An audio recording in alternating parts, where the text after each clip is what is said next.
Especially we سی کہ music جو ہے وہ ہماری زندگیوں میں رچ بس گیا ہے. مطلب میوزک کے بغیر ہم جی نہیں سکتے. میں جتنے بھی جمز میں پہلے جاتا رہا ہوں, کئی بار میں نے جمز کے اونر سے یا جو ریسیپشن پہ لوگ ہوتے ہیں ان سے بات کی کہ perhaps you can turn of the songs. تو ان میں سے اکثر نے مجھے یہ بتایا کہ آپ تو ایک بندے ہیں جو بند کرنے کے لیے کہہ رہے ہیں, ہم بند کریں گے تو ہمارے پاس 4 لوگ اور آئیں گے, وہ کہیں گے جی گانے آپ نے کیوں بند کر دیے, ہم سے تو گانے لگائے بغیر جم ہی نہیں ہوتا. تو میوزک ہماری ایسی ایک عجیب سی ایڈکشن بن چکی ہے کہ ہم سمجھتے ہیں کہ میوزک کے بغیر ہم کوئی کام کر ہی نہیں سکتے.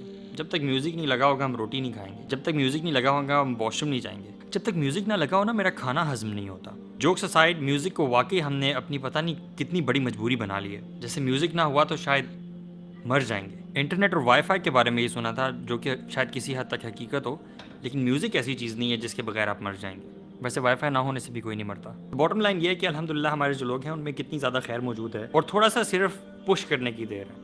جیسے اللہ سبحانہ تعالیٰ قرآن میں فرماتے ہیں نا, یا ایھا الذین آمنوا ادخلوا فی السلم کافہ, کہ اے وہ لوگوں جو ایمان لائے ہو. اچھا یہاں پہ نوٹ کریں کہ ان لوگوں سے خطاب نہیں کیا جا رہا ہے جو کہ نان مسلمس ہیں, ہم لوگوں سے کیا جا رہا ہے جو کہ ہم پہلے ہی ایمان لا چکے ہیں. اور ہمیں دوبارہ اللہ سبحانہ تعالیٰ یہ کہہ رہے ہیں کہ اے وہ لوگوں جو ایمان لائے ہو, ادخلوا فی السلم کافہ, کہ اسلام میں پورے کے پورے داخل ہو جاؤ. سبحان اللہ, اللہ تعالیٰ ہمیں جانتے ہیں کہ ہم ڈنڈی مارتے ہیں. ہم ایک پاؤں ہمارا دین میں ہوتا ہے اور دوسرا پاؤں ہمارا دین سے باہر ہوتا ہے. نعوذ باللہ, اللہ تعالیٰ ہمیں معاف کرے.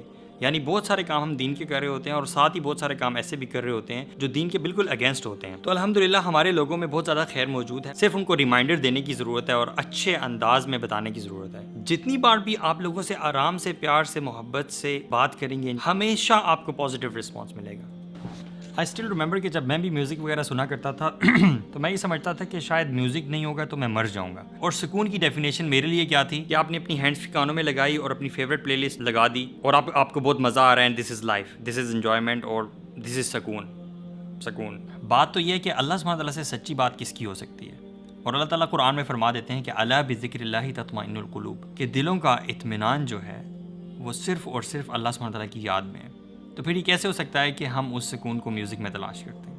اللہ اکبر. اور specially with regards to music, اتنی کلیئر کٹ احادیث رسول اللہ صلی اللہ علیہ وسلم کی موجود ہیں, سو مچ سو کہ قیامت کی جو نشانیاں ہیں ان میں سے ایک حدیث میں آتا ہے لوگ جو ہیں وہ ریشم کو, شراب کو, فورنیکیشن کو, زنا کو اور میوزیکل انسٹرومنٹس کو, ان کو حلال کر لیں گے. This is one of the science of قیامہ. اور آج دیکھ لیں ہمارے حالات کیا ہیں. اللہ تعالیٰ ہمارے حالات پہ رحم کرے. When I was coming to دین, تو ایک بندے نے بڑی اچھی بات کی تھی.